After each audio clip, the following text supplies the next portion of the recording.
Shalom semua anak-anak Miss. Hari ini kita ketemu lagi dan kita akan melanjutkan materi kita mengenai Roh Kudus. Hari ini kita akan belajar mengenai pribadi Roh Kudus. Nah, di dalam materi pokok kita yaitu Roh Kudus adalah roh yang dijanjikan. Nah, mengapa kita harus mengenal pribadi Roh Kudus? Dan mengapa Roh Kudus itu menjadi roh yang dijanjikan? Roh Kudus itu memberi kuasa untuk setiap manusia yang percaya dapat mengerti, mengetahui, dan menerima pengajaran yang daripada Tuhan. Apa yang pengajaran daripada Tuhan? Yaitu dari Alkitab. Kita lanjut. Roh yang dijanjikan. Roh Kudus juga disebut sebagai roh penolong dan roh penghibur. Mengapa Roh Kudus menjadi roh yang dijanjikan? Nah, setelah Tuhan Yesus melakukan pelayanannya selama 3,5 tahun, di mana dia memulai pelayanannya di usia 29 sampai 33 tahun. Kemudian pada usia 33 tahun, Tuhan Yesus harus disalibkan. Ketika Tuhan Yesus disalibkan, 3 hari kemudian Tuhan Yesus bangkit. Dan setelah Yesus bangkit, dia mengatakan kepada murid-muridnya bahwa dia akan naik ke surga. Lalu Tuhan Yesus juga mengingatkan murid-muridnya untuk tidak takut, agar murid-muridnya itu selalu tetap kuat dan mereka tetap berani dalam mengabarkan Injil. Nah, karena apa? Karena Tuhan Yesus sendiri akan naik ke surga. Secara fisik, Tuhan Yesus tidak akan menemani murid-muridnya lagi. Maka daripada itu, Tuhan Yesus menjanjikan akan memberikan seorang penolong dan penghibur kepada murid-muridnya, yaitu Roh Kudus. Kita lanjut. Kapan Roh Kudus itu hadir? Roh Kudus hadir pada hari Pentakosta. Nah, peristiwa Pentakosta itu adalah peristiwa turunnya Roh Kudus seperti yang telah dijanjikan oleh Tuhan Yesus. Di sini Tuhan Yesus menjanjikan Roh Kudus dan akhirnya Tuhan Yesus menggenapi janjinya itu. Di mana pada hari Pentakosta, setelah Tuhan Yesus naik ke surga, setelah 50 hari, kemudian Tuhan Yesus mengatakan bahwa pencurahan Roh Kudus akan terjadi di Yerusalem. Dan waktu itu murid-muridnya Petrus, totalnya ada 120 orang, sedang berkumpul di Yerusalem. Kemudian yang terjadi apa? Kita lihat cuplikan video berikut ini. Roh Tuhan datang untuk menolong. Kisah Para Rasul 2 ayat 1 sampai 42.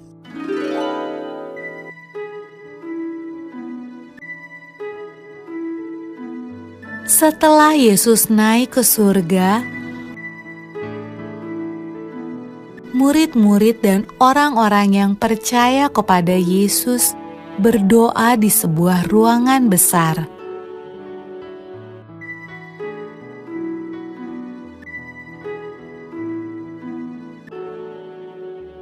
Lalu, sesuatu yang menakjubkan terjadi. Awalnya terdengar seperti tiupan angin yang kencang.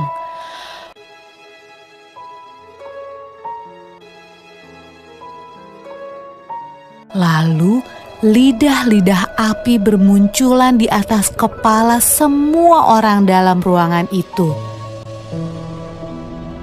Roh Tuhan datang, dan semua orang mulai berbicara dengan bahasa yang berbeda-beda. Inilah hadiah dari surga yang Yesus janjikan kepada murid-muridnya.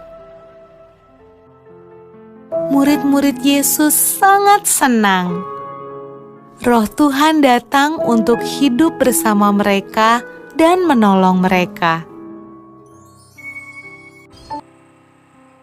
Oke, kita lanjutkan lagi. Tadi kita sudah menonton videonya. Ya. Kita sudah melihat bahwa apa yang terjadi di Yerusalem ketika murid-muridnya bersama berkumpul, pencurahan Roh Kudus dalam diri mereka semuanya. Nah, seperti yang Tuhan Yesus janjikan, setelah 50 hari kebangkitan Yesus, di mana waktu itu Petrus di tengah-tengah semua orang berkumpul dan kemudian mereka mengalami kepenuhan Roh Kudus. Kepenuhan Roh Kudus itu apa ya, Miss? Oke, kita bahas. Kepenuhan Roh Kudus adalah yaitu pencurahan Roh Kudus atas orang-orang percaya kepada Kristus. Yaitu baptisan Roh Kudus, artinya di mana Roh Kudus diam dan berkuasa atas hidup orang yang mengalaminya. Jadi saat kita menginginkan Roh Kudus itu hadir, maka Roh Kudus itu akan masuk kepada diri kita sendiri.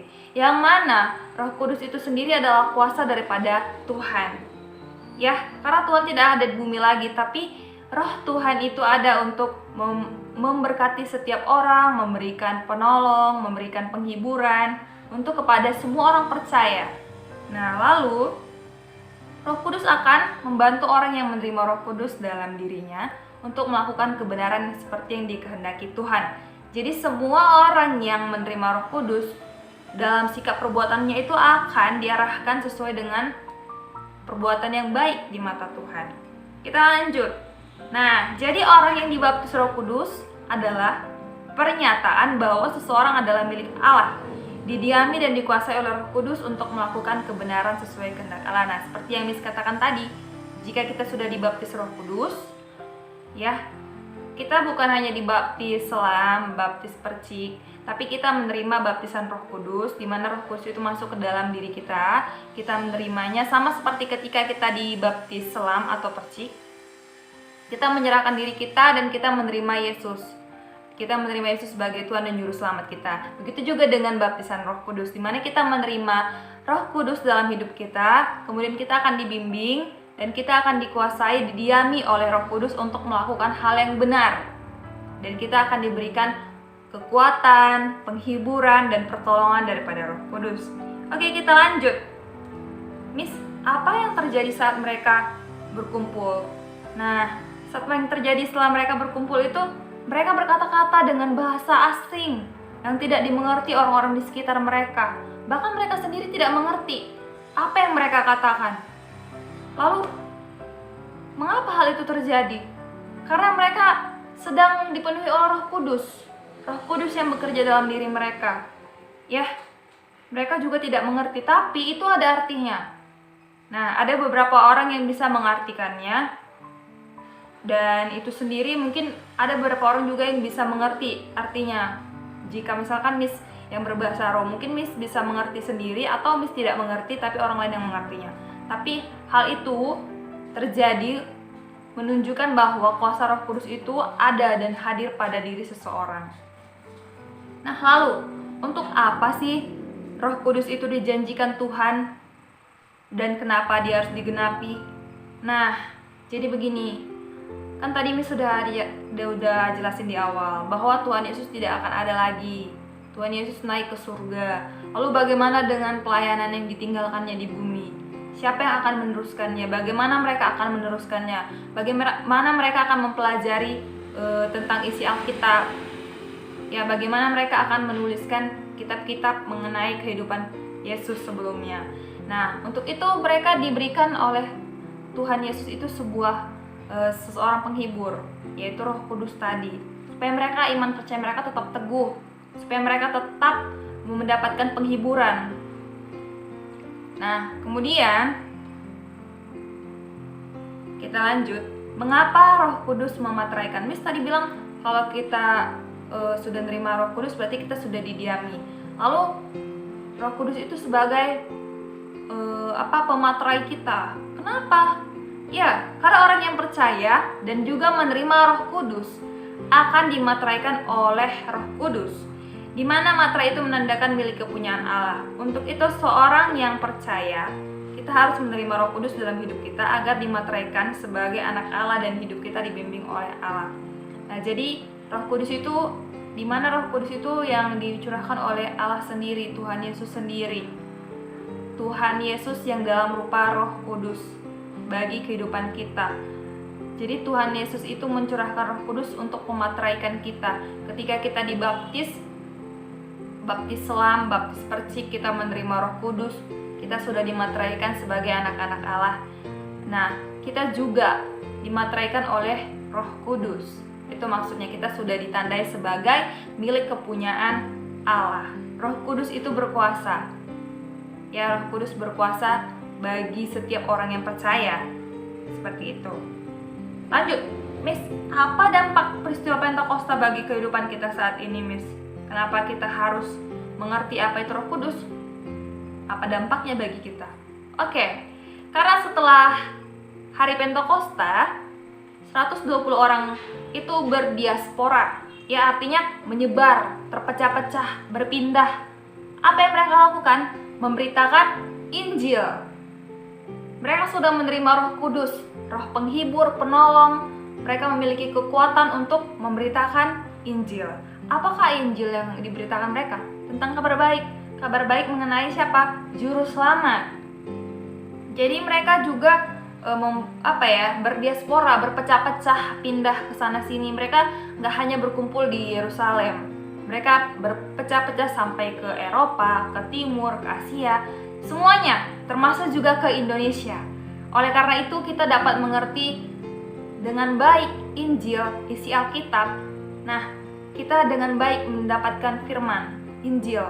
Karena apa? Karena mereka semua tersebar ke seluruh penjuru dunia untuk memberitakan Injil. Nah, itu dianya mengapa hari Pentakosta itu sangat berdampak bagi kita. Ya. Nah, setelah pencurahan Roh Kudus, mereka yang 120 orang ini berpecah, kemudian mencapai 1.000 orang, 6.000 orang. Ya, mereka bertambah-tambah jumlahnya untuk memberitakan Injil. Nah, untuk anak-anak Miss ya, adik-adik, yang ingin disampaikan. Waktunya untuk kita saat kita menerima Roh Kudus, kita berdoa, kita membaca Alkitab, kita akan semakin mengerti dengan baik satu persatu setiap isi kata, setiap isi kalimat yang Tuhan disampaikan dalam Alkitab. Kita dibimbing.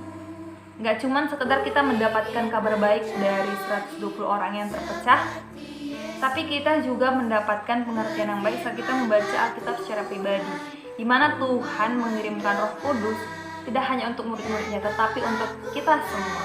Jadi Miss berharap kita semua membuka hati kita mendengarkan apa yang dikatakan Roh Kudus, Roh penuntun kita dalam hidup kita. Dan tetap untuk sekarang tetap jaga kesehatan, tetap di rumah, kalau mau keluar tetap ikuti protokol dan selalu berdoa. Oke, sekian pembelajaran kita. Tuhan Yesus memberkati. Shalom.